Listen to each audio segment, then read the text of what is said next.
Bonjour à tous. Alors, j'ai prévu de vous présenter très rapidement quelques transparents pour bien vous positionner euh, Toutis. Et puis, par la suite, on naviguera un peu dans l'application de façon à vous donner une perception de la façon dont elle tourne et de son ergonomie. Donc, rapidement, hein, l'ambition de Toutis, c'est vraiment sur la réflexion individuelle et collective et de l'encourager et de l'accompagner.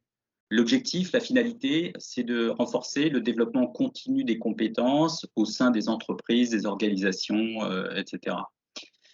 L'équipe de Toutis, donc c'est Anaïs, qui est infirmière et cadre de santé.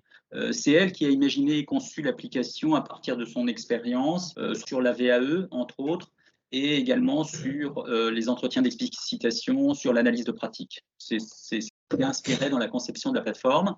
Donc moi-même, j'ai un passé d'ingénieur d'affaires dans l'informatique. Donc c'est moi qui prends en charge tous les aspects commerciaux, marketing et puis la gestion du projet en termes de développement. Il y a Justine qui est avec nous ici, qui s'occupe de notre communication en fait sur les réseaux sociaux, qui pilote ce webinaire avec elle et je l'en remercie. Et on a Ryan qui nous a rejoint dans le cadre d'un contrat en alternance pour assurer et participer au développement commercial de l'entreprise. Donc voilà qui nous sommes. Il y a surtout des professionnels dans le monde, dans le secteur de la santé qui est particulièrement compliqué en ce moment, mais il y a pas mal de choses qu'on pourrait décliner sur d'autres secteurs. Ce qu'on a voulu souligner ici, c'est que finalement, les situations sont souvent complexes et inédites, c'est-à-dire que les gens vont rencontrer dans le cadre de leur pratique des situations nouvelles à chaque fois, puisqu'ils sont dans un secteur à affaire à l'homme finalement, et donc à chaque fois, c'est un cas particulier, à chaque fois, c'est inédit, et donc il faut à chaque fois être capable de s'adapter rapidement. Des professionnels qui sont souvent isolés dans leur pratique. On a un médecin qui est seul, patient, même s'il y a des réunions de staff par ailleurs, ou s'il y a du travail d'équipe, il y a souvent des moments où on se retrouve seul dans sa pratique, en fait. Ça, c'est peut-être une caractéristique. Des technologies qui évoluent très, très vite en ce moment. Il suffit de regarder en fait ce qu'on est en train de faire. C'est-à-dire qu'il y a 2 ans, 3 ans, faire des conférences comme ça sur vidéoconférence à plusieurs, ça n'existait pas ou à peine. Donc du coup, les organisations doivent s'adapter très vite, très rapidement. Pour autant, l'exigence reste. Il faut toujours être capable de faire un travail de qualité. L'évolution professionnelle est probablement une caractéristique aussi de notre époque, c'est-à-dire on est amené à changer de métier très rapidement. Donc paradoxalement, il y a une demande d'une forte expertise et en même temps, on est amené à changer tous les 2-3 ans de métier, changer d'organisation. Donc être capable d'une très grande agilité soi-même pour répondre en fait à l'évolution professionnelle. Et les budgets diminuent, donc c'est pour ça qu'on a un essor important en fait au niveau des technologies numériques, etc., pour pouvoir toujours proposer de la formation, du développement des compétences à un coût maîtrisé, sinon moindre. On a le sentiment qu'il y a beaucoup de moyens numériques qui sont proposés pour échanger l'information. Donc il y a bien sûr les forums, les réseaux sociaux, Zoom ou Teams, là qu'on utilise aujourd'hui.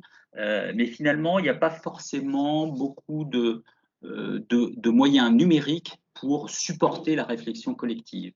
Et elle est d'autant plus importante que finalement, les gens sont isolés, éclatés dans différents sites, éclatés dans leur mission. Maintenant, ils passent beaucoup de temps chez eux. Et donc, il apparaît important pour retrouver le sens de ce que l'on fait, probablement, de proposer des supports à cette réflexion collective. Et finalement, c'est l'objectif qu'on essaye de proposer avec Toutis.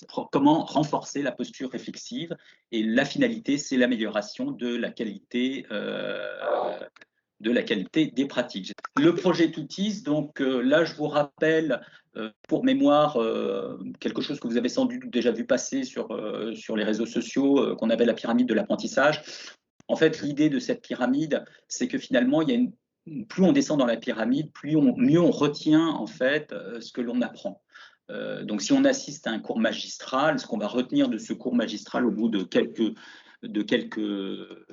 jour va être très très faible par rapport à ce qu'on retiendrait si on avait enseigné cette matière aux autres. C'est l'idée. Et Toutis se positionne plutôt au bas de cette pyramide parce qu'on a essayé de supporter en fait des groupes de discussion, de supporter des réflexions sur la pratique. Et du coup, également l'enseignement aux autres. C'est vraiment là-dessus qu'est positionné Toutis, et c'est en cela que nous sommes persuadés que c'est un outil très très utile dans le cadre de la formation. On s'est inspiré de deux principes. Le premier principe, c'est les groupes d'analyse de pratique. C'est l'idée que quand on réfléchit à plusieurs sur une situation donnée, on va échanger de façon régulière sur des situations données, ces échanges, ce partage est finalement source d'apprentissage. C'est la participation à ces groupes d'analyse de pratique qui va permettre de développer ces compétences. Donc, on s'est beaucoup inspiré de ça pour développer la plateforme. Le deuxième concept, c'est le concept de communauté de pratique. L'idée qu'autour d'une pratique, quelle qu'elle soit, que ce soit celle des infirmiers, des coiffeurs, des dentistes, il y a une communauté de pratique. Et comment on peut caractériser une communauté de pratique? Alors, c'est assez simple en fait. Elle a son propre jargon, ses propres rituels, et du coup, elle a une certaine identité. Et quand on parle de l'identité, en fait, on veut dire par là qu'il y a un engagement. Et comment se traduisent les engagements des membres d'une communauté de pratique? Eh bien, c'est qu'ils vont sans cesse discuter et réfléchir au sens de ce qu'ils font. Et cet engagement est très important, en fait. Par exemple, si on veut s'assurer de la fidélité des gens qui travaillent pour vous, de leur implication, etc. Et donc, la question, c'est comment on fait pour supporter une communauté de pratique, comment on engage les gens à toujours facilement réfléchir au sens de ce qu'ils font. Parce que s'ils ne trouvent plus de sens à ce qu'ils font, finalement, ils vont partir ailleurs ou ils vont faire autre chose. Donc, très rapidement, j'ai prévu 3 slides pour vous présenter le concept. En fait, sur la plateforme, on peut créer 4 types de contenus qui sont des contenus normés et structurés, tous de la même façon. Il y a un premier contenu qu'on a appelé l'expérience partagée. L'utilisateur va décrire en fait le contexte, le déroulement, les causes, les conséquences pour lui, pour les autres, les questionnements, les apprentissages d'une situation donnée. Il va décrire en fait toute cette situation. C'est le premier contenu. Le deuxième contenu, c'est une question qu'il peut poser à la communauté. C'est jamais une question générique, c'est toujours une question après la description d'un concept. Il décrit un contexte et ensuite il pose une question par rapport à ce contexte pour toujours se centrer sur la pratique, pour éviter en fait des discussions générales.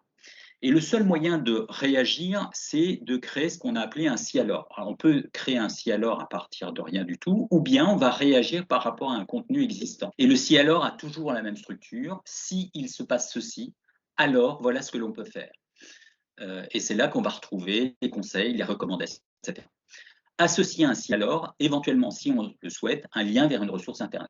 Donc, il peut être soit un lien sur une ressource dans l'intranet de l'entreprise ou de l'organisation, soit un lien externe vers l'Internet. Et tous ces 4 contenus, on peut les rechercher par n'importe quel mot-clé. Donc, on va taper, par exemple, analyse, je vous montrerai tout à l'heure, on va retrouver tous les contenus qui sont liés à l'analyse. Donc, pour positionner Toutis, on peut le à Wikipédia dans le sens où ce sont les contributeurs qui vont alimenter la plateforme, mais à la différence de Wikipédia, dans Wikipédia, vous par consensus. En fait, vous modifiez le contenu existant, alors que dans Toutis, vous allez créer un si alors pour réagir. Le deuxième paramètre qu'on peut faire, c'est évidemment par rapport à un forum ou un groupe de discussion ou même une messagerie communautaire de type Slack, par exemple. Mais là, la grande différence, c'est que on a exigé de normer et de structurer les contenus tout le temps de la même façon. Et du coup, ça engage les gens dans la réflexion, en fait. C'est-à-dire que dans un forum ou dans un groupe de discussion, finalement, c'est un média où on va rarement écrire plus de 3 ou 4 lignes. Et le résultat, c'est qu'on reste superficiel. Et du coup, on ne va pas réfléchir ensemble. C'est un support à la réflexion. C'est un échange d'informations, mais pas un support à la réflexion. Le troisième point qu'il est important de souligner, c'est que Toutis n'est pas un guide de bonnes pratiques. Ce n'est pas là-dessus qu'on va retrouver les bonnes pratiques. On peut y faire référence au travers des liens Internet, mais la vocation n'est pas d'être un recueil de bonnes pratiques. Ce qui est intéressant dans Toutis, c'est de décrire des situations, et c'est dans cette action que l'on fait de décrire une situation que l'on développe ses compétences. L'autre point important de Toutis, c'est des groupes. C'est-à-dire que je vous ai dit que tous les contenus étaient créés par les utilisateurs et derrière, on va pouvoir créer des groupes. Donc un groupe peut être lié à une formation, par exemple, je ne sais pas moi, le diabète, par exemple. On va proposer une formation sur le diabète et créer un groupe autour de cette formation, autour des différentes sessions et permettre aux gens d'échanger en fait en parallèle de la formation qu'ils suivent sur le groupe associé à cette formation.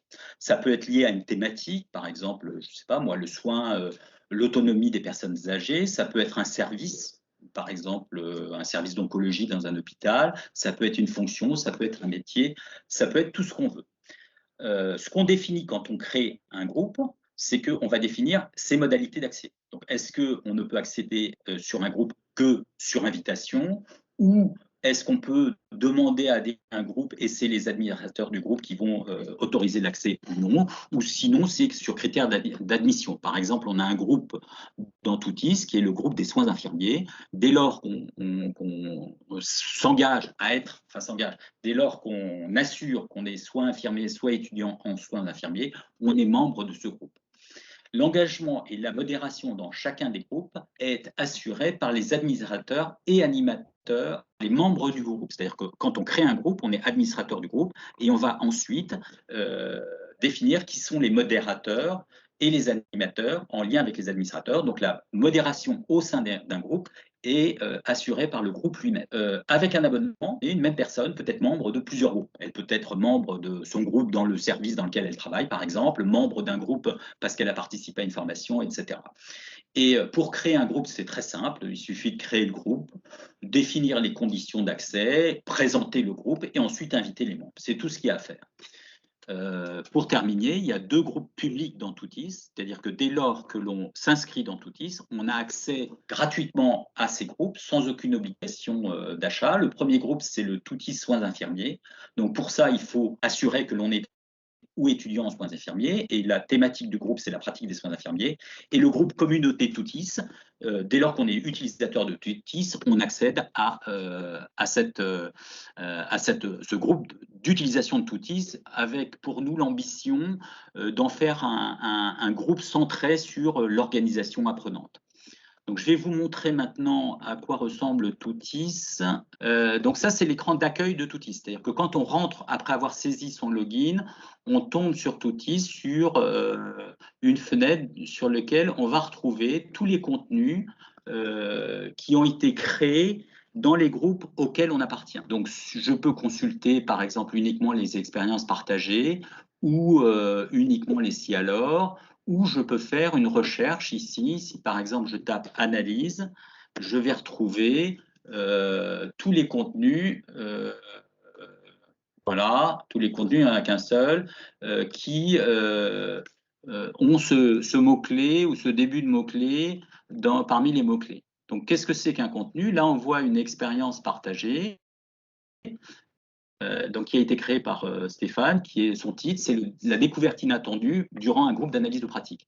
Et donc là, bon, c'est moi qui ai créé ce contenu et j'ai décrit le contexte, le déroulement, les conséquences de cette situation, les conséquences pour moi, les questionnements qu'il peut avoir, la cause et ce que j'ai appris de la situation. Ce contenu, on peut le signaler ou on peut réagir par rapport à ce contenu. Alors là, je ne vais pas pouvoir réagir par rapport à un contenu que j'ai créé moi-même, mais je peux prendre un autre contenu qui a été, voilà, par exemple celui-ci. Donc ça, c'est un si alors. Si vous n'avez pas si vous n'osez pas écrire dans l'application Toutis, alors dites-vous, etc. Et un contexte. On peut réagir. Si je veux réagir par rapport à ce contenu, je clique ici et là, je vais automatiquement créer un si alors à mon tour. Donc voilà, c'est assez simple. Et donc ici, vous voyez un si alors. On peut consulter, si je consulte ce si alors là, j'ai un lien ici associé à ce si alors qui est régénérer les compétences de l'entreprise grâce à l'intégration des nouveaux arrivants. Et donc là, on a un lien vers un article de journal, en l'occurrence. Donc, il a suffi de cliquer dessus pour atterrir sur cet article de journal. Le dernier point, donc voilà comment se présente l'application. C'est assez simple, il n'y a pas grand-chose d'autre à voir. Là, on est au tout début de l'application, donc il y a encore assez peu de groupes. On a le groupe des soins infirmiers et le groupe communauté Toutis dont je vous avais parlé. Et enfin, un nouveau groupe qui est le groupe des formateurs, etc. Donc ici, pour chacun des groupes, ici, moi, je suis membre de ces 3 groupes, donc je vais consulter les contenus spécifiques à ce groupe. Voilà pour la présentation. Je répondrai à d'autres questions. Je pourrais vous montrer par ailleurs comment ça marche, mais j'imagine que vous voyez à peu près l'interface. Donc, je vais revenir sur la présentation. Donc, la mise en place de Toutis. Donc, vous avez vu que c'est assez simple. Donc, on peut différencier 2 types de projets avec Toutis, je dirais. Un projet qui est un projet simple, c'est-à-dire de mettre en place Toutis sur un support, le support d'un groupe d'une dizaine ou d'une quinzaine de personnes. Donc finalement, c'est relativement simple. Il suffit de créer le groupe, de définir qui sont les membres du groupe et je dirais de lancer le groupe. Donc il y a une thématique. Moi, je pense qu'il faut être très très simple, c'est-à-dire proposer, par exemple, si on fait, je ne sais pas, une formation sur le management, on a décidé de créer un groupe autour de cette session de formation. Eh bien, on propose aux apprenants de créer une expérience partagée en lien avec la thématique du management, qui est la thématique de formation qu'on est en train de proposer. Et puis, on peut se voir 3 semaines après et voir quelles ont été les contributions qui ont été créées, et éventuellement proposer de nouvelles consignes si ça ne va pas assez vite. Sinon, le groupe de lui-même, c'est-à-dire que dès qu'on va créer des contenus sur un groupe, on a une notification. Dès qu'un contenu est créé dans les groupes auxquels on appartient, on a une notification sur le fait qu'une nouvelle contribution a été créée. Dès que quelqu'un réagit sur les contenus qu'on a soi-même créés, on a également des notifications. Il y a donc un certain nombre de possibilités d'animation automatisée. Donc ça peut peut-être suffire pour créer la dynamique de groupe. Sinon, après un débriefing, on redonne de nouvelles consignes, etc. Et on se retrouve assez vite, finalement, avec une base de données constituée de savoirs d'expérience, parce que c'est là qu'on va retrouver des savoirs d'expérience, qui est assez importante. C'est-à-dire si sur un groupe de 15 personnes, finalement, il y en a 6 ou 7 qui décrivent une situation en lien avec la thématique du groupe, on a déjà au fond quelque chose d'assez unique relativement facilement. Donc ça, c'est pour un petit groupe de 15 personnes. Je pense qu'il n'y a pas lieu d'imaginer quelque chose de plus compliqué. Donc vous voyez que c'est assez simple à lancer, pas grand-chose à faire. Pour des projets plus importants, par exemple, si on voulait lancer Toutis pour un groupe de 80 personnes, là, ça peut être un peu plus compliqué parce qu'il va falloir gérer l'engagement de tout ce groupe-là. Donc nous, la vision qu'on en a, qui est une vision qu'on peut proposer, c'est de se dire, on va commencer à lancer un petit projet pilote sur un groupe de 10 à 15 personnes, un peu comme on l'a défini. Ceci étant, si on lance un projet Toutis sur 80 personnes, quelque part, il faut se définir pour quel objectif, pourquoi, comment on va soutenir ce groupe, comment on va l'animer, parce que c'est quand même court. Donc, la suggestion, c'est partir sur un petit groupe pilote, de voir comment il évolue au bout de 3-4 mois. Au bout de 3-4 mois, on a déjà quand même pas mal de contenu et on peut probablement se reposer sur ces contenus pour envisager le déploiement, parce qu'on a de la matière, on peut demander aux gens ce qu'ils en ont pensé, ce qu'ils en ont retenu, et voir comment on va assurer le déploiement plus loin. Donc une mécanique projet qui est peut-être un peu plus compliquée, mais bon, le projet est un peu plus lourd également. Donc voilà les 2 points qu'on pouvait traiter. J'ai quasiment fini la présentation, donc sauf si vous avez des questions, évidemment. Pour l'accès à Toutis, en fait, le modèle économique de Toutis est un modèle sur abonnement. Donc, dès qu'on s'inscrit, on peut s'inscrire gratuitement et sans engagement. Et comme je vous l'ai dit, on a accès au groupe communauté Toutis et Toutis soins infirmiers si on est infirmier. Et on bénéficie d'une période d'essai d'1 mois. Dès que vous êtes inscrit et dès que vous vous abonnez, vous pouvez accéder à des groupes privés, publier dans des groupes privés, créer des groupes privés, etc. Si vous n'êtes pas abonné et au-delà de la période d'essai, vous continuez à avoir accès aux 2 groupes publics, communauté Toutis et soins infirmiers, mais vous perdez la possibilité d'aller dans des groupes privés jusqu'à ce que vous soyez abonné. Durant la période d'essai, vous y avez accès, sauf la création de groupes privés qui, elle, est réservée aux abonnés strictement. Le coût d'un abonnement, donc le tarif de base d'un abonnement est de 40 € par an et par personne, et après on a une grille dégressive en fait sur les tarifs en fonction du nombre d'utilisateurs qui sont pris. Et comme on est en période de rodage, si je puis dire, puisque l'application vient d'être libérée, donc on s'est donné un petit mois pour démarrer le plus de projets possible.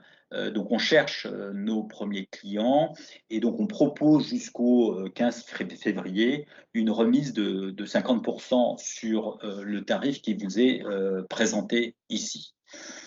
Je pense que j'en ai à peu près terminé sur la présentation, à moins que vous ayez des questions. Je pense que ce qu'on essaye de... Enfin, je me faisais la réflexion tout à l'heure avant de démarrer la vidéo que finalement, on dispose maintenant de communication, d'outils d'échange, que ce soit des outils de vidéoconférence comme celui qu'on utilise actuellement, que ce soit des mails, des messageries communautaires, des réseaux sociaux. Donc, on a énormément de moyens d'échanger de l'information, mais finalement, assez peu de moyens. Et autant il continue d'être nécessaire pour réfléchir ensemble, ce serait du tout dans mon propos de se dire qu'on va pouvoir se passer de se rencontrer, parce que dans toute la communication, il y a tout l'aspect très important. Donc, ce n'est pas du tout l'objet. Par contre, il est probablement nécessaire de plus en plus, compte tenu du développement du télétravail, de la dispersion des gens, etc., de réfléchir à des moyens de supporter la réflexion collective, la réflexion d'ensemble. Et nous espérons qu'avec Toutis, c'est un outil qui permet de le faire. L'autre point, c'est que finalement, en revenant à ce que je vous disais sur les communautés de pratique, sur le fait qu'une communauté de pratique, ce sont des gens qui réfléchissent et échangent sur leur pratique, il est important de leur donner le moyen de faire ces échanges. Sinon, on perd le sens de ce qu'on fait, on perd le sens de son engagement dans telle ou telle organisation. Et si on perd ce sens, ça se traduit parfois difficilement par des histoires de burn-out, etc., ou parfois plus prosaïquement par des gens qui partent vers d'autres cieux. Il est important, je pense, dans le monde du travail, d'être impliqué dans ce que l'on fait, d'être impliqué dans la réflexion, de se sentir acteur de ce que l'on fait. Donc on espère, avec Toutis, proposer une solution pour supporter cela. Donc voilà, moi j'en ai à peu près terminé avec ce que je voulais vous présenter cet après-midi. Je ne sais pas s'il y a des questions, on a encore un peu de temps. Oui, alors, comment Toutis peut permettre de répondre au type d'action de formation de DPC, évaluation des pratiques professionnelles. Donc ça, je vais juste resituer très rapidement les DPC pour les gens qui ne sont pas nécessairement dans le secteur de la santé. Le DPC, c'est une obligation qui est faite pour tous les professionnels de la santé de conduire 3 types d'actions. Ils doivent conduire 2 types d'actions différentes tous les 3 ans. Donc, ces types d'actions, c'est de la formation continue, c'est de l'évaluation des pratiques professionnelles et c'est de la gestion des risques. Donc, avec Toutis, nous avons eu l'occasion l'année dernière de définir une méthodologie d'utilisation de Toutis qui nous a permis de déposer des actions de DPC.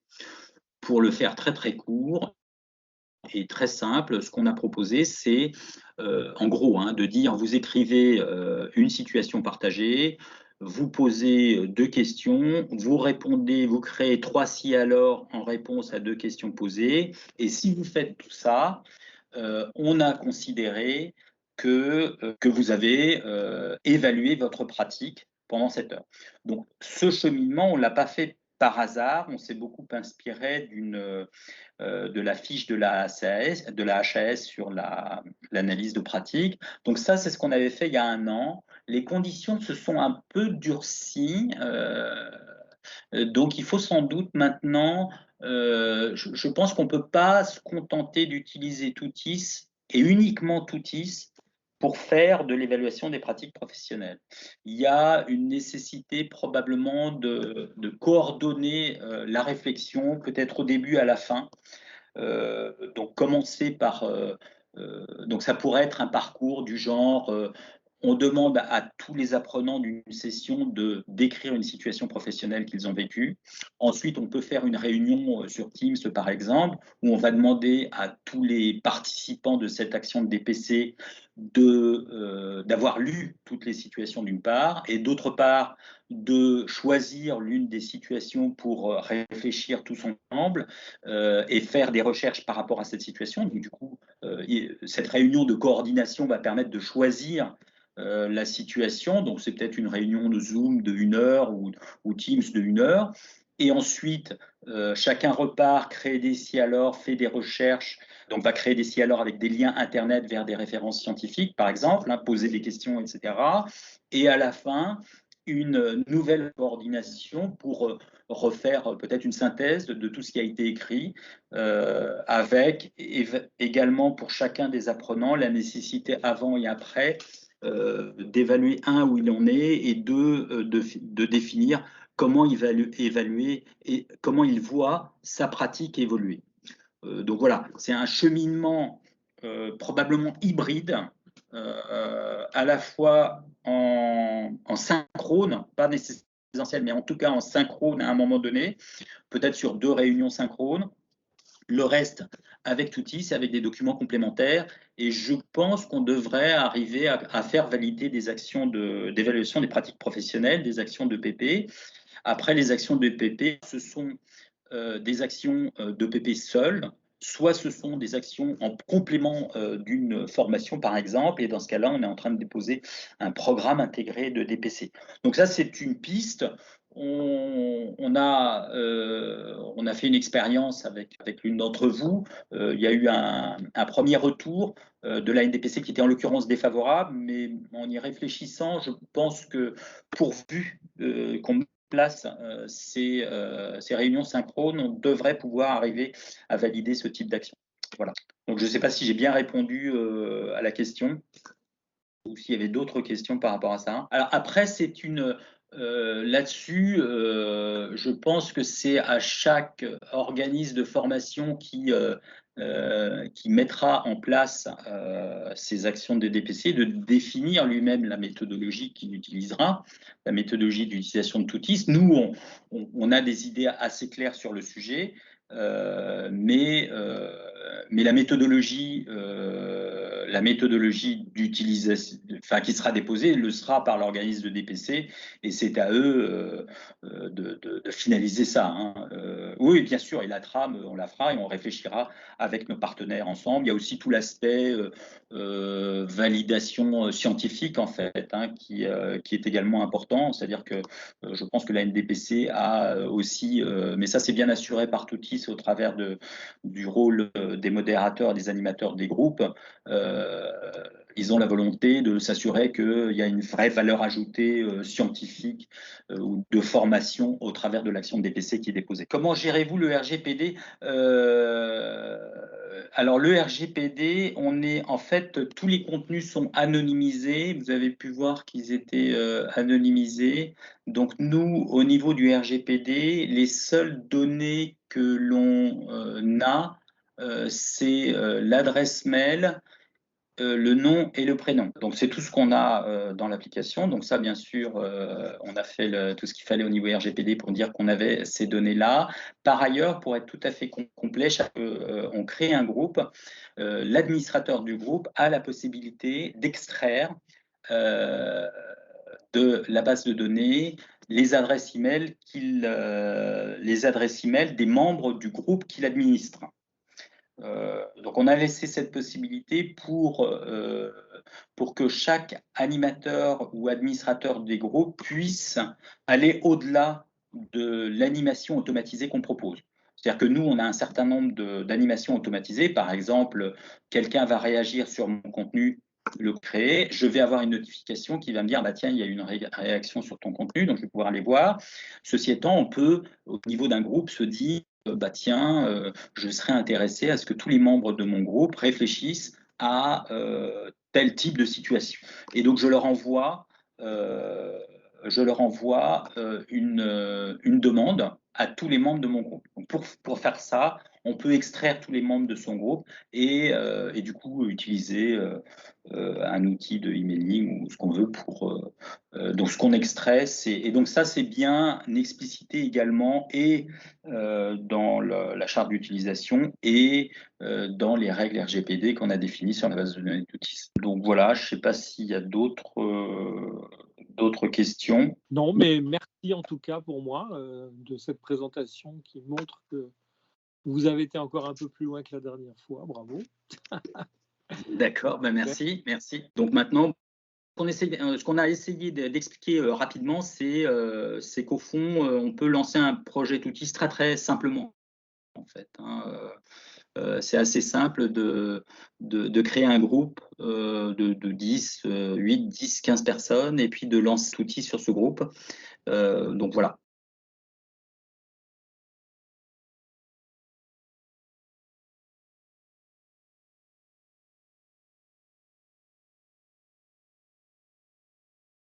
Est-ce que l'outil c'est éligible au co, par exemple? Alors, c'est assez compliqué sur les OPCO. Je pense que maintenant, ils sont devenus un peu plus souples sur l'analyse de pratique. C'est-à-dire que, alors notamment la NFH, qui elle a bien intégré ça dans ses financements, mais même de manière générale, j'ai l'impression que c'est un peu plus facile. Après, c'est toujours pareil avec les OPCO. En fait, il faut soit on répond à un appel d'offres sur une formation, etc. Soit c'est pour quelque chose de spécifique et c'est à l'entreprise d'aller défendre son sujet au travers de l'OPCO. Donc, c'est de l'évaluation des pratiques professionnelles pures et dures. Donc, on fait que ça. Bon, peut-être que ça, c'est un peu compliqué. Ça reste un peu compliqué. Si c'est intégré à de la formation, moi j'ai vu pas mal de dossiers passer. C'est juste un appoint au dispositif de formation. Je pense que ça peut devenir un dispositif lié à la formation. C'est-à-dire que si c'est de l'évaluation des pratiques professionnelles pures et qu'on présente ça, juste ça, c'est un peu compliqué. Si c'est un programme intégré, je pense que c'est un peu plus simple. Ok, donc je pense qu'on a répondu à toutes les questions. Oui, absolument. Ok, bon, bah, je pense qu'on a fait le tour. On est bon. Et puis, on communiquera principalement sur la page LinkedIn le replay. Et Ok, puis, voilà, n'oubliez pas, je vous ai bien mis, je vous remets peut-être éventuellement le lien vers le questionnaire pour pouvoir y répondre. Voilà, vous pouvez mettre vos coordonnées si vous souhaitez le replay, on vous l'enverra directement par mail. Et puis juste en dessous, il y a un petit questionnaire voilà, sur Toutis et puis sur le webinaire. ok. Merci à vous. Merci à vous tous. Et puis à bientôt. Et à bientôt. Merci. Bonne soirée. Bonne soirée à tous.